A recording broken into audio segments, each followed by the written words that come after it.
Hello, everybody. Welcome back to a very special edition of the PinkUn.com Norwich City podcast, a midweek edition to reflect on the news that Norwich City have a new sporting director, and that person, as I'm sure you're all aware now, is Ben Knapper, who is loans and pathway manager at Arsenal. He'll be joining the club officially at the end of November, with Stuart Webber staying on in a handover type of situation before he then transitions out of the football club.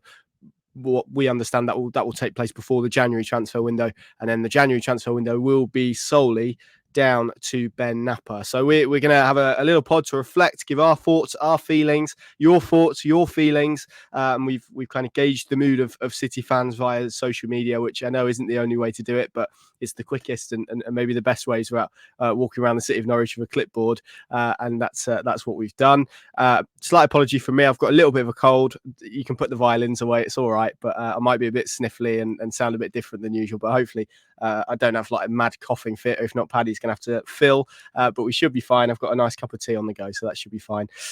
Paddy, before we get into Ben Knapper, I did want to mention, because we're recording this on World Mental Health Day, and I think it's worth mentioning, Norwich City produced a wonderful video this morning, really powerful, really poignant video about the impact of mental health. So I think that's worth a mention, isn't it? Because it's got rightly a lot of praise for what they've done. I would encourage anyone who hasn't watched it yet to go over to Norwich City's channels and to take that in. Obviously, some really important information there with the Samaritans. We saw them at the weekend do a lot of important work as well. They had the Samaritans on the front of their shirt. They led the way in the championship and tried to lead a campaign to raise awareness for it. So I just thought that was worth a mention, Paddy, because I think you've shared it, I've shared it as well. It's a wonderful video that they've produced. Tremendous work, yeah. Following on from, if you remember, it was around the kit launch last year, wasn't it? The Stephen Fry kind of takeover of socials as well. Very clever idea and really powerful in terms of the messaging. And yeah, followed up with that video. Yeah, a bit well, like you, we was sort of out of commission this morning, so I only actually saw it at lunchtime for the first time. And yeah, no, it's a fantastic piece of content and delivers it in a very powerful and compelling and an emotional way, because we work indirectly in football and it's what we do for a living. But whether you work in football or whether you're just Norwich is your passion and your release, it does underline that you're not alone, and that there are others who maybe are struggling, but maybe, as that video underlines, you don't necessarily see it's there visible on the outside. So yeah, it just reinforces the messaging that thankfully in 2023 we can talk about mental health and the impact it has, and through talking. And obviously if you feel you need help, there's clearly bodies out there, there's individuals out there, there's professionals out there, and you can seek that help. Stuart Webber did a sit down or remote sit down with the trust, wasn't it, the Canaries Trust, and spoke openly and honestly and revealingly about his own sort of struggles with mental health as well in the past. So yeah, it doesn't matter whether you're him in what he does, or whether you're just a Norwich fan who goes to the games. This issue can affect each and every single one of us, and yeah, definitely give that a watch. And then obviously if you feel that's giving you the trigger to go and do something about it, if that's the situation in your own lives, then go and do it, because it's a massive issue, isn't it, in society, that we all have to sort of deal with and grapple with now. And the world moves at a breakneck speed nowadays, with so many demands on our lives, personal and professional. And it's no surprise that because of the world we live in now, people maybe do need to stop, take stock, reflect, and if they need support because they've seen something in content like that, then that has to be only a good thing, surely. Yes, absolutely. And hats off again to everyone at Norwich City who's involved in that. And as Paddy says, there are numerous brilliant vehicles, particularly in Norfolk, to going in and dealing with these things, and people you can speak to. So that's well worth a watch, and reading all the information around that, and to encourage people to keep talking, as is the most important thing as ever with mental health. And I don't think that's necessarily even people who are impacted for it. I think that's just generally everyone asking people if they're okay, as is the point of that video. Let's move on then to Ben Knapper. Paddy, this is a really interesting appointment. I mean, we heard last week that Norwich were pretty much there with an appointment of a sporting director, so it didn't come as a huge surprise. But the profile, the name, I guess that's the interesting bit. That's the thing that was really relevant. It's obviously a process that was triggered by Stuart Webber handing in his resignation back in March. Norwich have taken their time. They've employed a recruitment agency. They've compiled shortlists. They've spoken to loads of candidates. Ben Knapper has emerged as the name at the top of that list. Just give us first and foremost, before we delve into him and what he's about and the future as well, just give us your thoughts on the appointment of Ben Knapper and from what we know about him, which isn't a great deal. What you think in terms of the type and profile of candidate that Norwich City have selected?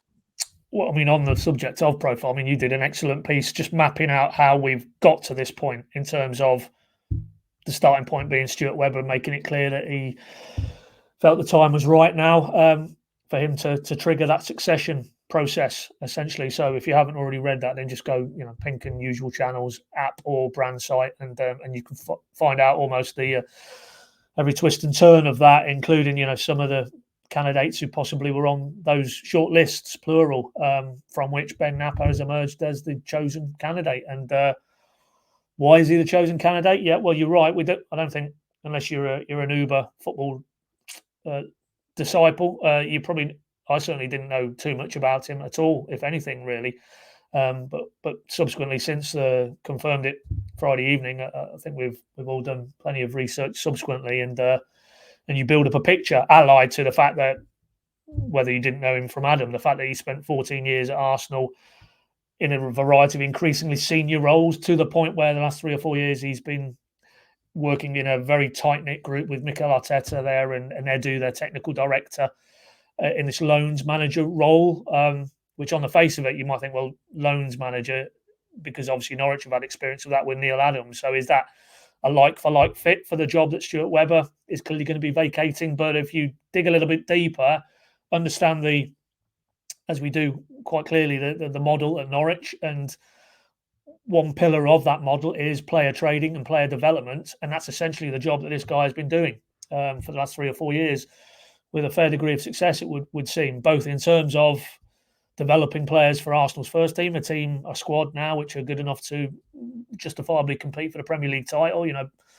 Products like Bukayo Saka, Emile Smith-Rowe, William Saliba, all of those have been fast-tracked under Ben Knapper's guidance. And then the other strand of that is players who possibly are not going to feature in Arsenal's first team, but were able to be loaned with a view to essentially raising their profile so that they could then be sold as a commodity, essentially. Make no bones about it. And 2 players spring to mind there. If you look at the last couple of windows, Joe Willock went to Newcastle, had a very successful loan period there, then reportedly a £25 million move in summer of 2021, and the most recent summer window, following Balogun, who went and had a fantastic season in Liga and scored a lot of goals, and has now got a big money move to Monaco. I think it is 38 million I've seen. So both of those, Ben Knapper's hand would have been on them very clearly. So that is the first strand for me,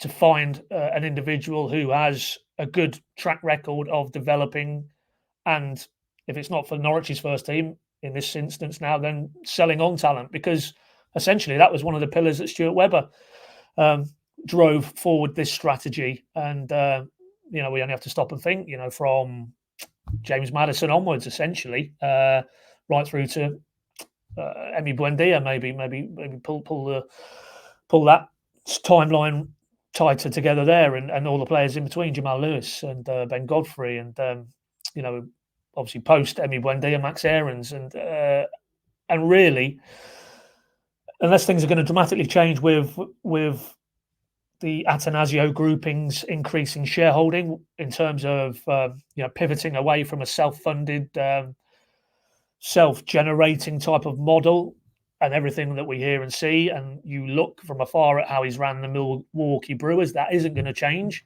even if there is a different change, significant change in progress in terms of the shareholder mix.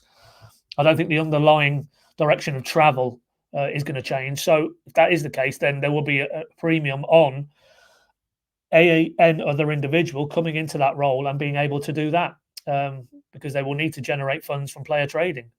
Because obviously the other pillar is that you put a team on the pitch, as Stuart Webber did 2 previous occasions, that's good enough to get out of the Championship. You get in the Premier League, and then there's another revenue stream, as we know, a very sizable revenue stream in terms of broadcast revenue. But that isn't a given, and certainly where they are at the moment, there's no guarantee of that. So I think his abilities, clearly, his proven track record in terms of player development and player revenue generation, that will have stood him out as the leading candidate. And I think the other element, and again, it flows back into what we've seen now over the last 2 or 3 years in terms of what Norwich are trying to do, is embrace data and the use of data and analysis to inform their decision making across all areas of the business, be it player identification, player recruitment, player development, the actual in-game side of it, analysis of games and results and individual performances within that.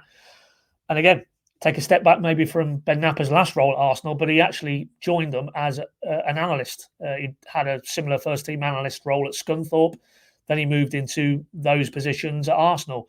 That was his background. He worked for a company called Prozone Sports, who were at that stage probably the industry leader in terms of providing data to football clubs. And it's interesting. We've just put a piece up this afternoon, actually, Tuesday afternoon, again on the PinkUn sites. Go and read that. It's an interview he did.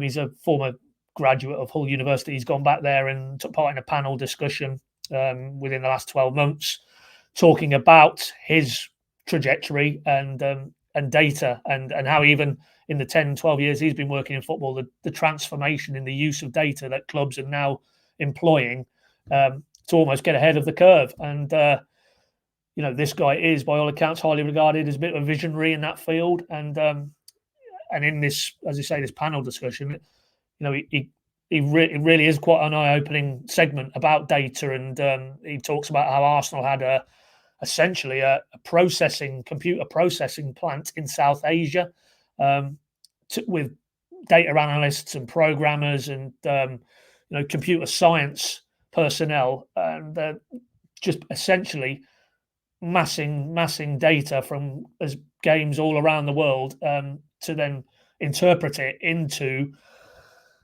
information that clearly would give Arsenal a competitive advantage, whether it was, as I say, in the narrower field of recruitment or in terms of progress on the field, in terms of style of play and what they're trying to do. And as we sit here at the moment, Arsenal have just beaten Manchester City in the Premier League. They followed on very closely to the title last season, just fell short, but it would appear that they're going to have a real good go again. So even observing from a distance, Arsenal look like a club who are really leading this sort of drive for data and innovation. And within that, Ben Knapper has been an intrinsic part. So that's a long-winded way of saying what I think Norwich have got is somebody who really fits their model and where they are now and where they want to go to in terms of harnessing data to inform their decision-making and also in terms of recruitment to be able to generate significant funds, because until they get back to the Premier League, that is going to be their main commercial driver, their main revenue driver. So that's obviously, now we've learned a bit more about him, you can now see taking a step back to Norwich's board, Norwich's owners, Mark Atanasio and his group, at the point they were assimilating names, sifting through names, shortlisting names, interviewing candidates. You can see why this guy would have been very near to the top of the list. Indeed, and the sporting director role is really interesting because, and I think it's shown by maybe some of the candidates that Norwich spoke to, which we'll speak about in a minute. But they can kind of come from anywhere, to be completely honest. Stuart Webber obviously came from a recruitment background. You have people who come from a data background, like Ben Knapper, a loans manager route as well, which isn't uncommon. I think is worth stressing. Someone like Julian Ward, who's at Liverpool, was their loans manager. David Ware, who is now at Brighton post Dan Ashworth, he was loans manager there as well. So it's not an uncommon route to be loans manager into a sporting director. You can get people from a coaching background as well, move into those roles. So it really depends on specifically as a club what you are looking for. And I think it's been really clear, and we've heard Stuart Webber speak about it a lot more increasingly in the last 18 months about data and the fact that Norwich have set up a data and innovation department. I think he's got 8 members of staff headed up by Dr. John Iger.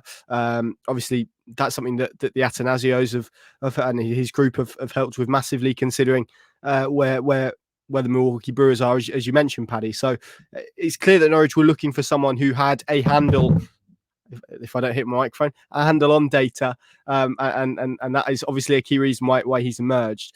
And we'll come back to data in a moment.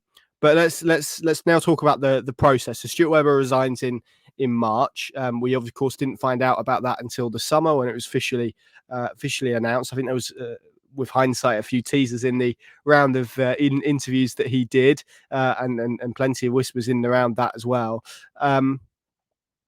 What do you make of the process? Because Norwich have taken their time. I guess that's the luxury of having this 12-month notice period that Stuart Webber had. It's kind of bought them a little bit of time.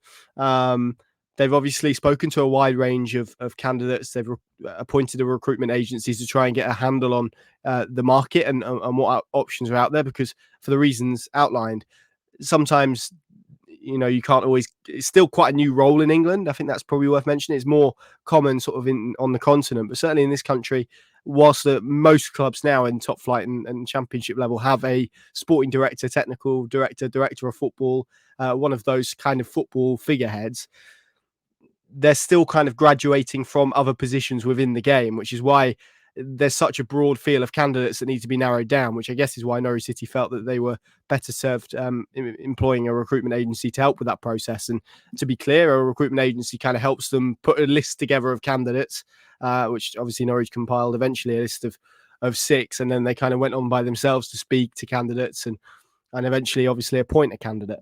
So that's kind of the process. But what do you make of it, Paddy? Because it has been long. It's perhaps not. There's perhaps a view at the moment, and I keep saying to people, there's always this view of Norwich as being a very stable club, lots of continuity, doesn't really change much at top level, sort of downwards really.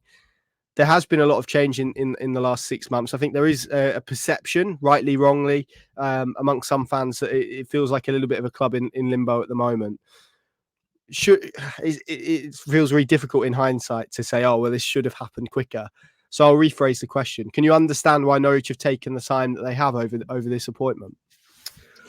Yeah, absolutely. But also, and it probably is unique in terms of Norwich's situation, is that unless he's keeping it very well under wraps, I don't think Stuart Webber has an actual, he's not on his way to another football club imminently. We know that situation that he's come out and clarified that his mountaineering is going to be middle of next year, I think May, June. He's going to try and attempt that climb on Mount Everest, and so that immediately tells me that this side of it, i.e. the first 6 months of next year, we're not going to see him. Might be famous last words. You can replay this clip when he gets unveiled at another club in January, but I don't see him going into football or anywhere in terms of his next job move until he's attempted what he's trying to attempt in the middle of next year, because it would seem a strange one to be unveiled somewhere in, we'll say hypothetically, January, and then 4 or 5 months later, particularly as it's going to be overlapping with a summer transfer window, that he wouldn't be there and he wouldn't be hands-on. So that to me suggests that he wasn't in an immediate desire to move on, which is quite unusual, I think, in terms of those senior positions. It's normally somebody in his position has, and we'll say, another job to go to and wishes to do that, and then there's an added urgency, is what I'm trying to get at, I guess, to Norwich's replacement search. That wasn't the case in this scenario. He was previously on record and saying that he would never leave Delia and Michael in the lurch because of the debt he felt he owed to them originally when they gave him an opportunity, and as a result, he felt beholden to them to play some part in the handover process and maybe the identification, from what we're led to believe. I don't think he was too hands-on in terms of the recruitment side of it. But what we do know, what we understand, is that there will be maybe a month or so's handover period where he will work in tandem with Ben Knapper.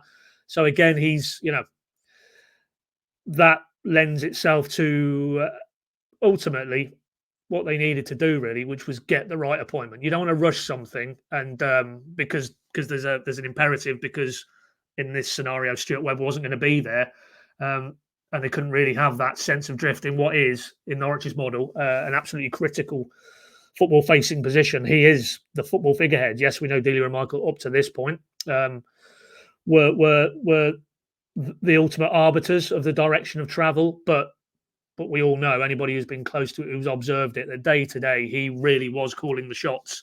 And, given that autonomy, it was absolutely critical that they took their time and they got the right person. And there's a lot of questions now that moving forward, we probably only will be able to find out or ask once he's in post, Ben Knapper. And maybe not even then. Maybe it'll take a period of time for him to acclimatise and understand, the remit of, is it a like for like? Is he coming in with the same hands-on kind of brief that Stuart Webber had across all areas of the business, or is it going to be a narrowing? Because obviously, as I'm talking, I'm thinking, well, there's Neil Adams there in the mix in terms of the technical director. How does that work moving forward? How does Ben Knapper envisage that aspect moving forward? There's other football operations people there at Colney. Will he go in there with an open mind and a clean sheet of paper, and things will change? And it's inevitable that he will want to put his stamp on it. How quickly and in what areas? It's hypothetical at this stage. So, but it feels that they will want a degree of continuity in terms of the remit of the sporting director. I don't see them suddenly pivoting away, even though they're going to call him a sporting director, but he has 50% of the responsibilities that Stuart Webber had. That wouldn't seem to make a lot of sense. It certainly wouldn't suggest there was a degree of continuity to this position and how it's viewed within the board level at Norwich City. So, yeah, I wouldn't personally have any issue with the length of time relative that it's taken. I don't think there was any sense of drift with Stuart Webber. They were pretty proactive in terms of their summer recruitment. Him and David Wagner knew what they wanted to do. They delivered it. Current results would unfortunately suggest that maybe there's a you can take a sideways glance at that recruitment and maybe question one or two things, but that's with the benefit of hindsight. And nobody was saying that after the first 6 or 7 games of this season, when it was, what a signing Ashley Barnes is, what a piece of business Jack Stacey, Shane Duffy, Christian Fashnacht, the way he hit the ground running. So let's not get caught up too much into sort of where the results are at the minute. But it was quite clear that Stuart Webber wasn't stepping away. You hear phrases like gardening leave, and it's pertinent actually that, Kieran Scott, who was essentially his close confidant and key lieutenant in terms of recruitment in the early part of Stuart Webber's tenure at Carrow Road, he was placed on gardening leave and he was essentially out of the business. But obviously, prior to him subsequently going and becoming a sporting figurehead at Middlesbrough.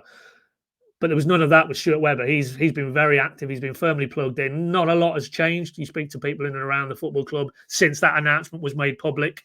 Obviously it goes back to March, but I think, as you rightly say, Con, it was around about June, wasn't it, when we were told that was the situation. But day to day, I don't think there's been a huge amount of difference in terms of Stuart Webber's input and leadership now as opposed to last summer, the summer before. So, yeah, I wouldn't accept any real sense that the length of time that this process has taken has been an issue. It clearly hasn't in terms of the day-to-day working of what they needed to do in the window in terms of preparing a team for this season and then the season itself. So, it'd be interesting to have a chat with David Wagner and whether, he shares that view, or whether it was an unnecessary sort of curveball when that news came out at the start of the summer, because, and bringing it right up to date now, that moving forward is a key and interesting part of this equation.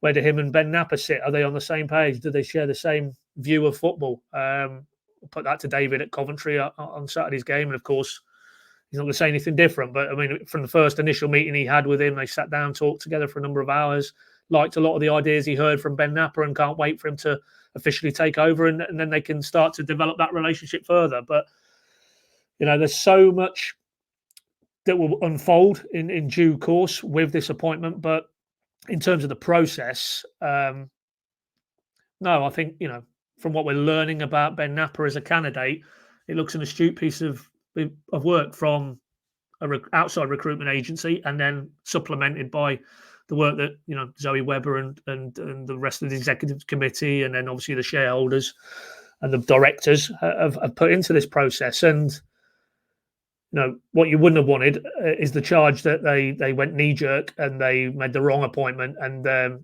then you repent at your leisure. So time will tell if it's the right appointment, but they certainly won't be able to be accused that they didn't have a forensic process, and even to the point that, as we're led to believe, it wasn't one shortlist, there was two or three shortlists, and even at that stage of the process, there was no, we need to get on with this, we need to get cracking. Yes, of course, I'm sure there would have been a little bit of frustration maybe from fans that why couldn't this have been done a little bit sooner, but as it stands, it looks like that Ben Knapper will have time to work alongside Stuart Webber, and then it would appear from January transfer window onwards, on you go, Ben. So, yeah.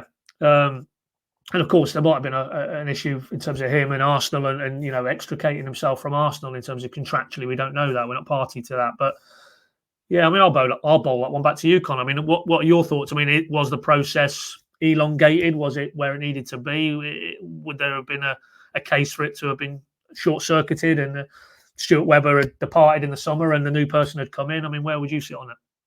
Yeah, I'm with you, really. I think I don't feel like it was an overly long process. Certainly no longer than it would be appointing anyone else in a senior position. I think we've seen that over time, and for the reasons that I've outlined, I think it's a very specific search that you have to do. Therefore, it probably does take longer to kind of comb through all the candidates and find one that actually aligns with the direction of travel that you want to take it in.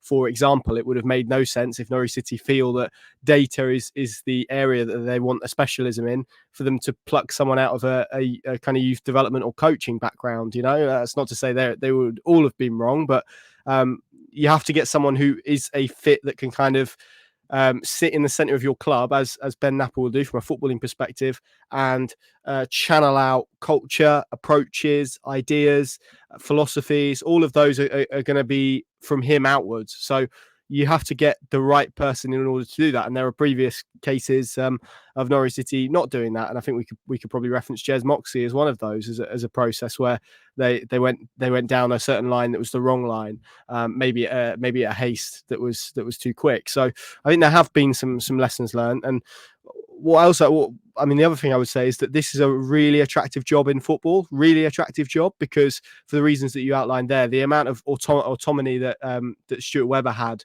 and the process that if he turned up and said, I want to sack the head coach today, he has that power. It's not many sporting directors at many clubs can do that, and obviously lack of interference from those joint majority shareholders, owners, etc. You kind of, as Stuart Webber has said before, you have to pick the owners, not the club. So I think that there's a real element of that makes it attractive. And I'm sure there were some very good candidates for this role in particular. So I think it's a really interesting appointment. I was intrigued to see which direction they went down, whether they would go for someone who was of a slightly different background, because Stuart Webber, of course, comes from predominantly a recruitment one, and they kind of have, although Ben Knapper did play a role in Arsenal's recruitment, certainly domestically over the last few years. And as you said, Paddy, has been part of their football intelligence team, which is a top team that consisted of Mikel Arteta, Edu, and Pierre Mertesacker, who's the head of academy, who I think in particular Ben Knapper enjoyed a really strong relationship with. So I think it was all about the right one rather than the first one, if that makes sense. And I think from what we know, that their due diligence has been really strong. Let's talk about some of the kind of the other names and other options that we know of. I'm sure most people will be aware and will have heard the name of Rob Newman mentioned amongst this case. I think for a lot of it, there was he was one that was mentioned a lot, partly I guess because he's a the affiliation that he had with Norwich City as a player. He's in a very prominent role at West Ham now as head of recruitment.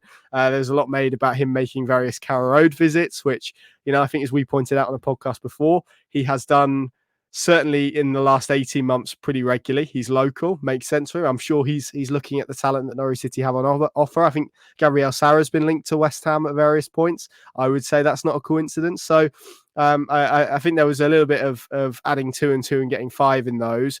That's not to say he wouldn't have been interested, I think, if there was a conversation. But some really interesting names, Paddy, that were in around this search. What is it about Ben Knapper that you think pushed him ahead of some of those options? Is it what we're talking about in terms of the specifics of the role and what Norwich City were exactly looking for, and his background in terms of data analysis? All of the above, Connor. But who would have driven this process? And that we don't want to definitively make any hard or fast assessments. But I think it's pretty clear that this process was being driven by the current majority shareholders, with all the input from all the other constituent stakeholders. And why do we think that? Well, it's been quite clear if we go back to the latest sort of cycle of the shares allotments, and particularly the 2.5 years it is now, but that 3-year agreement for Mark Attanasio and his group to vote or follow in lockstep with Delia and Michael's wishes in shareholder matters, and this would, I'm sure, have fallen under that remit. And I'm not saying it was exclusively Delia and Michael, but they would have been prime movers in this process. And it would have been probably the final layer of it, wouldn't it? Ultimately, as it was with Stuart Webber, it was them ultimately probably who made the decision. Obviously, with Attanasio rowing in as well. Absolutely. Well, you took the words out of my mouth. That's exactly the point. Yeah, that I think we've gone back to the future here with this, and that as they were the drivers in Stuart Webber being appointed, a young in the terms of the role that he is doing in football, mid-30s, the parallels with Ben Knapper, slightly different, as you rightly say, Connor, in terms of what their USP was. Stuart Webber and Ben Knapper, slightly different, but not huge clear water between the two and the jobs that they've previously done. But also, of course, in the intervening period from Stuart Webber's appointment, 2017, wasn't it, and to now, and Ben Knapper touches on it on the content that we've referenced earlier, the explosion, absolute explosion now in the use of data and analysis within top-level football in that 5-year time span. Well, this guy is right at the forefront of that. Every stage of his footballing career, he has been part of a club in Arsenal who are probably, along with Liverpool, leading the way in English football in terms of the use and application of data and analysis. As he says himself in that panel interview, when he first started working in analysis, it was kind of basically video analysis and watching video, and now it's exponentially much bigger than that, and it's, as I say, it's very heavily computer science based and interpreting trends, as he also says. It's not, you don't look at a game of football and it's just goals and assists. There's far much more data underpinning why a performance turns out the way it does, and he is very clearly seen within the game at the highest levels of the game as somebody who's leading that, at the forefront of that. And as I say, if you're Delia and Michael, along with all the other stakeholders involved in this process, you're going to look at him, you're going to see the ever-increasing reliance on data. The fact that Stuart Webber had put Norwich on that path, we talked about Dr. John Iger and his team, and the last 2 or 3 seasons, then the influence of the Attanasios and the Brewers and how they use data in Major League Baseball. It's all come together clearly and crystallised around one individual, Ben Knapper. So, that's why I think he was, despite no serious interest from across the football, because, as you rightly say, it is a very, in terms of Stuart Webber's job description, it's a very coveted position. There won't be too many sporting directors who could, as you rightly said there, go to Delia and Michael's house and say the time's come to pull the trigger on Daniel Farker, and not have to sort of wait for a yes or a no, or I don't agree with you. That's your decision, Stuart. We back you. Go and deliver it.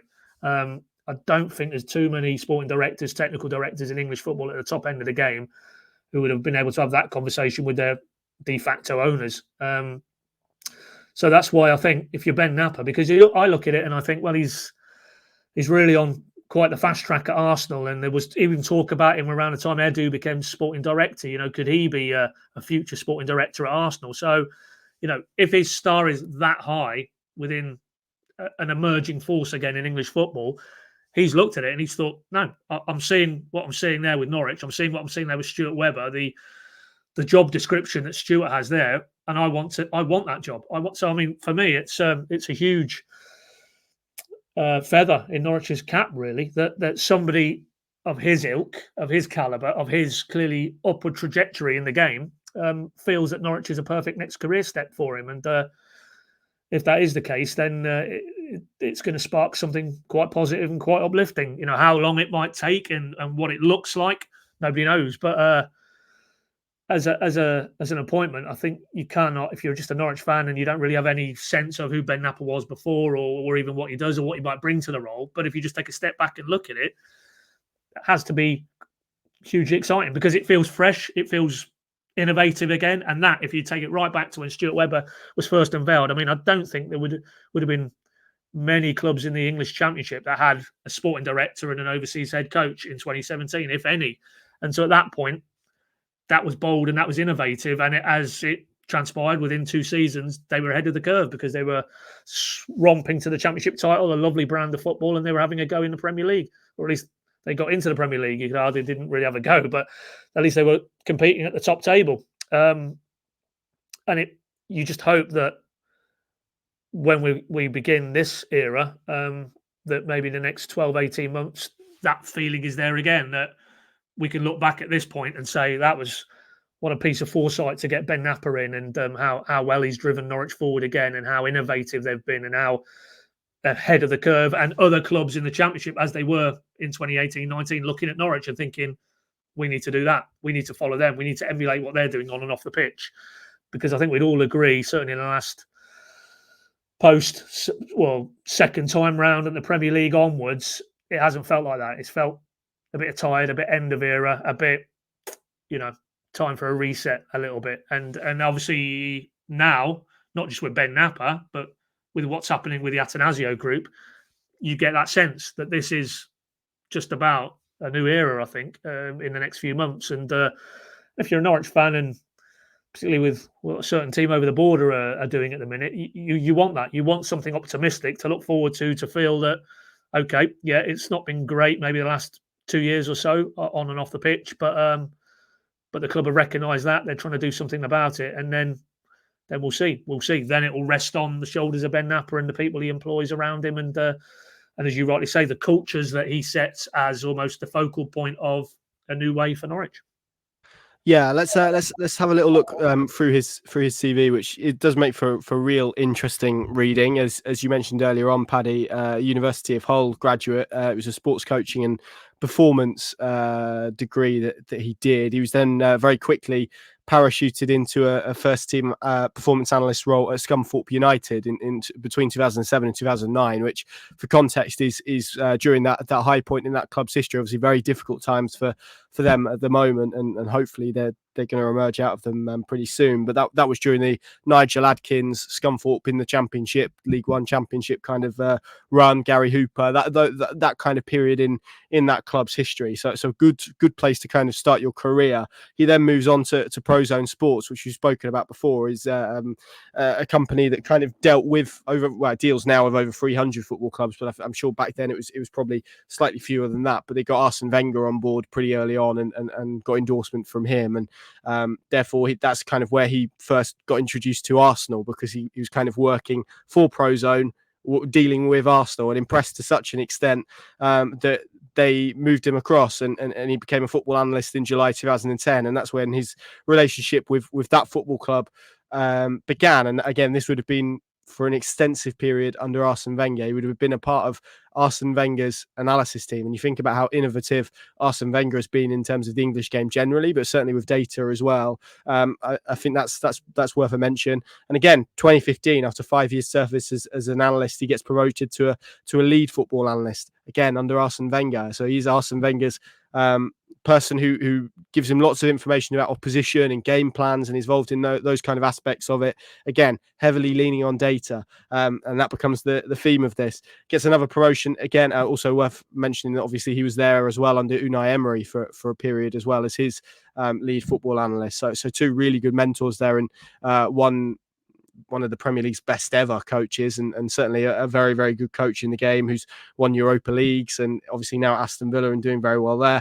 And 2019 is when he made the transition to become loans manager at Arsenal, which I know can kind of get thrown to the side a little bit. But as Paddy said, there's loads of different strands to that. And, certainly in some places he was being spoken about as a potential sporting director for the future. And certainly when you look at Edu's quotes, which I may find when you're speaking, actually, Paddy, there's a lot of warmth in there for Ben Knapper and the job that he did at Arsenal, which over a prolonged period of time, you mentioned William Saliba, even to the extent of Emile Smith-Rowe and other players like that. There's been real hard work that he's done, but also players who maybe don't have a future at the football club. Just to read you those words from Edu, because I've got them in front of me now. This was last Friday. These came out. He said, obviously, upon Knapper's move to Norwich, he said, "We're so proud that Ben has been appointed sporting director at Norwich City. Of course, we're all sad that Ben is leaving us because he is a top professional and person, and we have enjoyed a great working relationship together. He has been a huge asset to us during his career at Arsenal, where he's developed through our performance analysis teams to become our highly successful loans and pathway manager.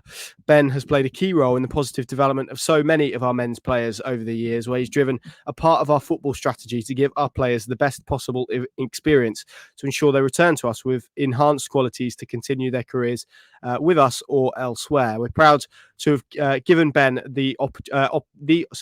we are proud to have given Ben the opportunity to develop his own career too, and we wish him all the best in his new chapter with Norwich City."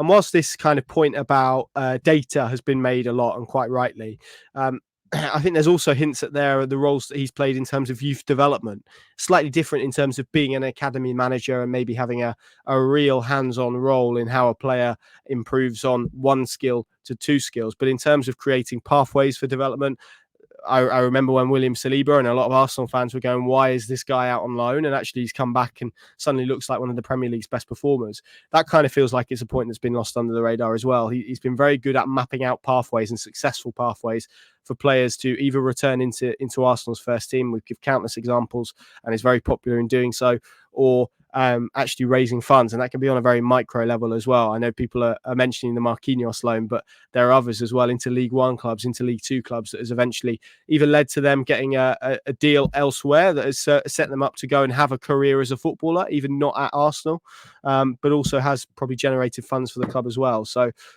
that's an interesting strand to it. I think we're going to come on to comments and questions because we've had loads of them, but we will come back to speak about his pathway in a moment. These are comments and questions that have been sent in on X and also Facebook. Let's start with, I guess a lot of these are probably forward looking. Very good. One from Yellow says, "Does he have any ambitions to climb Everest in the near future?" Not that we know of, but good work. Dr. Dublin, again, very similarly light-hearted one, so we'll brush these ones aside. He says, has he visited Morrison's, and if so, what's his favourite aisle? I'm sure he'll get to sample the delicacy of Morrison's when he visits Carrow Road. So there we go. Go on, Paddy. No, I'll just is that just the proximity of it to Carrow Road? There's no other reason. I think so. Yeah. I think so. I mean, Farker used to be photobombed in Morrison's, didn't he, a few times? Yeah, he was a Sainsbury's man, wasn't he? I think he used to dabble in Sainsbury's. Yeah. We've had a question here which says, "What's the remit from the board? Many people seeking a reset, which could have justifiably been done in the summer, but chose not to." I think we've spoken about why that was the case. Are we now looking to shape it up and get self-funding back on the agenda, or keep stability with our aging team? And I guess this is probably something that we kind of have to wait for Ben himself to speak about, Paddy, but it probably feels like Norwich are in need of a new project, doesn't it? Well, it does. Again, it's very, we have this conversation 6 weeks ago and they're unbeaten, then no is the answer. So you do have to take a step back from the current cycle of results. But what is not in doubt is when you do go and recruit a Duffy, a Barnes, maybe Stacey to a lesser extent, and a Fashionat, you're not building for the mid to longer term. There's no project element to that. It's in the here and it's in the now, this season or next. So if you're Ben Knapper and you're expecting to be here for a period of time, and 14-year stint at Arsenal would tell you, he's not looking to move on after 18 months in this role. So if he wants to build something sustainable, but then you could argue that, if he's a pragmatist as well, you as long as the results are matching the profile of players that are currently here at the football club, then you can kind of do in like a two-step approach. You can have in the short term, a squad which is competitive in the Championship, and if it all came together, who knows? Or while you're putting in those processes, if you think they're not there at the moment, and we've talked a lot about it from Norwich's perspective, this recruitment process, but from Ben Knapper's perspective, I'm sure he will have, because it's implicit in the type of career path he's had and the areas that he's worked with in football, he will have done serious amounts of forensic research on Norwich. He'll have spoken to people. He'll have people he values and trusts who may be able to offer some insight into Norwich and how they operate. People that probably who know Stuart Webber, have worked with Stuart Webber in the past. That wouldn't have surprised me. So, in terms of looking under the bonnet, I think he will have a very good idea of what is already in place, what aligns with his own thinking, what maybe he needs to change, and how fast he feels he needs to do that. And all of those things, none of that, there's been no red flags there. Otherwise, he's not been unveiled as Norwich's sporting director. So, it goes back to the point about why is he leaving Arsenal? Because he thinks Norwich is the next stage in his career. And he obviously clearly views himself as a sporting director, technical director. And if you without wanting to map out his career for him, but if you want to do that at the highest level, he's going to have to go and prove himself somewhere. And he must feel, given the autonomy Stuart Webber has had, that Norwich is a very good fit and a very good environment within which he can put his processes into place. So, I think, of course, all of that it runs up alongside what happens if they don't win enough games of football between now and December, and they're adrift in the Championship, and it's looking like they're not going to be able to mount a serious assault on promotion in the second half of the season. Then, where do we go then? Does he have to fast track his plans? Does he have to make that change in terms of the head coach? I guess we'll get some clues, in terms of his thinking when we get to January and the window, and within the confines and the parameters of maybe what he's got to play with financially. But how big he goes in terms of the volume of business he does in January, a notoriously difficult window anyway, we know that. But if we're talking a bit more surgery rather than tweaks, then implicit in that is that he doesn't feel the squad is kind of where he wants it to be, or it can deliver what he wants it to deliver in terms of his philosophy, his template moving forward, which would then pose some serious questions around David Wagner. So that will become clear in pretty short order, I think, once we get to the January window. But for now, really, his priority is just to get himself in the building, take stock. I don't see anybody coming in and immediately firing the head coach, hypothetically. That would seem very strange to me, even if the results aren't where they need to be. I think he needs a period to assess from the inside rather than looking from the outside. And but I don't get the same. I mean, he's not going to want to preside over drift and kind of a replication of last season, mediocrity, mid-table mediocrity. So, he's coming in with a view to putting his stamp on this football club, and it really is. And we don't really know because we haven't had any real touch points with him. The type of personality is, we don't know if he is one of those who'll go in and disrupt and want to upset a few people, or whether he's more of a. I get my sense from everything you piece together is he's a bit more of a facilitator, and somebody who would rather through persuasion rather than maybe carrot rather than stick in terms of how he manages people and how he builds relationships. And it would seem quite a strange tactic to suddenly come in and essentially turn the table upside down immediately. So I think there will be a period of him just observing, making assessments, making judgments. But ultimately, as we said, I think on the podcast on Sunday after the Coventry game, results will dictate the speed of what happens in terms of the David Wagner and Ben Knapper relationship. Because if the results aren't where they need to be, then it will need to be shook up, and it will be Ben Knapper who has to do the shaking up. So, yeah. That for the reason alone, it's very hard to second guess the speed that this could move along at in the interim, in the short term. But yeah, I'd imagine in an ideal world, he wants to come in. The results are such that they're in and around that top 6 come the turn of the year. He can then supplement what's already in the building in January. And then under this head coach, with the likes of Sargent, with the likes of Barnes back, they can have a real good go at trying to get into that top 6 for the rest of the season. And then, of course, that pace of change is easier to facilitate because you're not having to, essentially rip the whole thing up and start again. But, time will tell. Again, we haven't spoken to him, so we don't know what his philosophy is. But if you've been part of the Arsenal culture for 14 years, in terms of style of play, I think we had a question or two on this topic on the Q&A on Monday. You would feel particularly if his formative influences were Arsene Wenger, that he wants to play possession-based football, and that's not really David Wagner, I don't think's template, if I'm honest. Certainly not the players they've recruited in the summer were to fit in with that style of football. So that's why I think we might have a twin track approach, that it will be start of processes that will maybe bear fruit further down the track.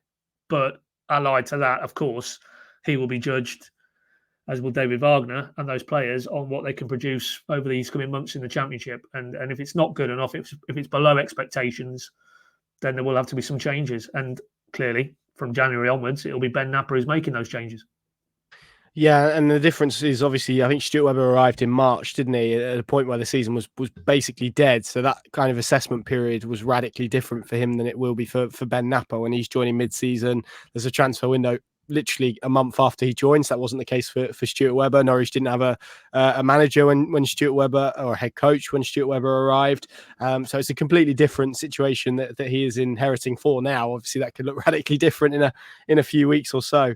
Let's rattle through a few more of the comments. Ben on Facebook has said, "Do you think it's problematic to bring in someone so young? Most managers will be older and more experienced than him." And then he's added, "Let's put it this way: how would Paddy like it if Connor was his boss?" I think that's a fantastic idea. I don't see any issue with that whatsoever. So I don't know what he's talking about there. Age is but a number, Connor. So ability to let me rephrase that, because I think a point that I've seen made in some quarters is, well, he's not been a sporting director before. When Stuart Webber arrived, he had been, I think he was head of football operations at Huddersfield, a similar job with different titles, whichever club you go at. Do you view that as being potentially problematic, or is it, as I said earlier, which probably my view, that it's just kind of par for the course given the relative newness of this role in this country? Yes and no. I mean, football is changing, football is evolving, and as we just discussed, from the time Stuart Webber arrived at Norwich to now, in short order, Ben Knapper's arrival, the demands maybe of that type of role, whatever label you want to attach to it, sporting director, technical director, head of football operations, they have changed. They have changed. There's some fundamentals, obviously, being able to recruit well and develop talent. If you're Norwich, in terms of their model, that they're still relevant now as they were like 5-6 years ago. But clearly there are other skills sets that wouldn't have been Stuart Webber's strong point, but are now needed, and data being the obvious one, data and analysis. And this guy, as I say, time will tell, but he would appear to be a very astute operator in that area. So, no, for me, in terms of he's never been a sporting director, can he do the job? It's less the recruitment side, less about developing players, identifying players, harnessing what you're trying to do in terms of push players through to a first team environment. It's because unless we subsequently learn differently, I don't think he would have dealt too many times with the senior element. How you handle senior players, and Norwich, as we know now, have a lot of senior players in that dressing room dynamic. Because it's about respect, isn't it? It's about getting that respect, that mutual trust, building that. And And that's probably easier to do when you're coming at it from dealing with younger players in an academy setting, as it is to, players who've had a few laps around the block and know what it's all about, and maybe need a bit more convincing of a direction that you maybe want to take them in that's slightly different to where they are now in terms of Norwich City. So that's my interest in terms of that aspect, at parts of the job that he may not have done too often before in his career. How will he handle that? But, if he's as astute as he would appear to be, and as, clever in terms of the career that he's built himself and the people he's worked with, I mean, why wouldn't you, if you're I'm not even going to name a senior player at Norwich, but hypothetically one of the senior players, and you look at this guy coming from Arsenal, where he's worked with Arteta and Edu, and he's developed the likes of, Smith Rowe and, or played a part in, should we say, the likes of Saka and what have you. Why wouldn't you want to buy into what this guy could bring? Because they, like the fan base, they want it to come together for Norwich, and Norwich to go on and start to achieve again and start to overachieve probably. So if this guy, and you're a senior player in this dressing room in a minute, you feel he can take you there, you're going to row in behind, aren't you? As they did when Stuart Webber first arrived, and they started maybe after the first season, but they started to see the benefits of what could potentially accrue under Daniel Farker. So, yeah, that for me would be if I had to pinpoint one area that we just don't know by looking at what he's done in his career before, it'd be how you handle those senior players. I think everything else is pretty much transferable in terms of the skill sets he may have needed at Arsenal to what he's going to need in this job. Again, I'll bowl that one back to you, Connor. What would you say on that front about he's never been a sporting director? Yeah, no different to me to a head coach that hasn't been a head coach. Pluck numerous names out of the air if you want. The one that I can't keep budging from is Kieran McKenna, because it's the most popular one at the moment, but hadn't been a head coach before he went to Ipswich. He's doing irrespective of obviously the rivalries and divides and whatnot, he's doing an unbelievable job at Portman Road. We could list several other examples. Mikel Arteta, he hadn't been a manager before he was appointed at Arsenal. He's done a very good job. So I don't think it's a necessary requirement. And I think even though Stuart Webber did have a job as head of football operations at Huddersfield, you wouldn't say he was vastly experienced when he came from Norwich City. He was still in the formative years of his role as a sporting director. So I don't see it as a prerequisite. I think it's something that can be developed. He's obviously got very, very good aspects that he can lean on and take into the job. There'll be bits that he'll need to learn. He will make mistakes inevitably as well, as is the nature of it, because he'll need to take risks in this role, as every sporting director who works at Norwich City will need to do. So I don't see the age as an issue, because ultimately I think football is not like it was 20 years ago. And I think the modern player is capable at not necessarily looking at authority in that kind of historical way. If they need to be older than me, they need to dress in a certain way, look a certain way. Actually, it's going to be how he deals with these players. After, of course, the initial, he was at Arsenal, and that gets him through the door in terms of dealing with players. Then it's going to be about how good he is in those interactions and with staff as well. So I don't think it's a necessary requirement. I think it's pretty good that Norwich have gone for someone like that. And to be honest, it's kind of the route that I felt they would go down. Just to get a final few comments and questions. If we haven't read yours, I apologise. Rick Griffin on X, formerly Twitter, has said, I'm glad we've appointed from outside rather than just promoted Neil Adams. Of course, Neil Adams has got a promotion as a technical director, but anyway, but he said, but like everyone else, I've got no idea what he's going to be like. Hopefully he'll continue promoting from the academy. I feel we need a new head coach, though, not convinced by David Wagner. Dickon has said, how much were the Atanasios involved in the appointment? Were they driving this or taking a back seat? They were involved. They did sign it off. So yeah, as we've mentioned, they did play a part in this. It wasn't a case of someone told them one day that this was going to be the case. They have been involved in the process throughout and have been working with Delia and Michael throughout as well. And then Alex has asked, which will be our final question, about other candidates that were in the running / close to getting the job, and also was Knapper the first choice. Paddy, just to kind of throw that one at you. I mean, we've kind of spoken about some of people who weren't involved: Rob Newman, Lee Bromby. I think were Newman probably more publicly. Lee Bromby, I think, was being muted in football circles for a little while as someone who was going to get the job. Those two didn't even make the shortlist of 6, as we understand it. Talk to us a little bit about some of those names who may well have been in the frame. Well, I mean, we obviously wasn't party to the process in terms of the inner sanctum of it all, but there's names such as Manchester United's academy director, Nick Cox. Am I right in saying, Connor?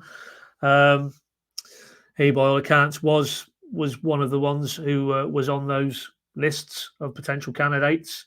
Quite a long way down those lists as well, if we're led to believe correctly. So,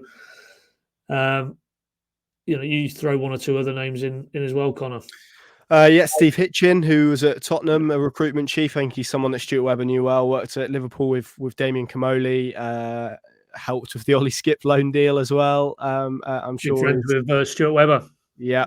Dean Rastick is someone as well who I think had an interest in it. I'm not sure how far down into the process he got, but he's certainly someone who wanted it. I think he's got a Norfolk background. He may well be at the FA now, but formerly involved in Spurs Academy. So there's a flavour of some of the names there. I think we've also been told subsequently of a few people who used to work for the club, which we won't name, who were quite interested in it as well. So that's an interesting bit as well. So that gives you the kind of flavour of some of the people who are maybe in and around the process.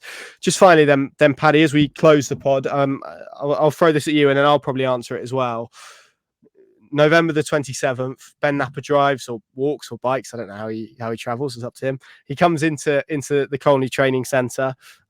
What is the first item that is in his in tray? What's the first thing that he needs to look at to address, resolve, decide? What do you feel is his most pressing issue?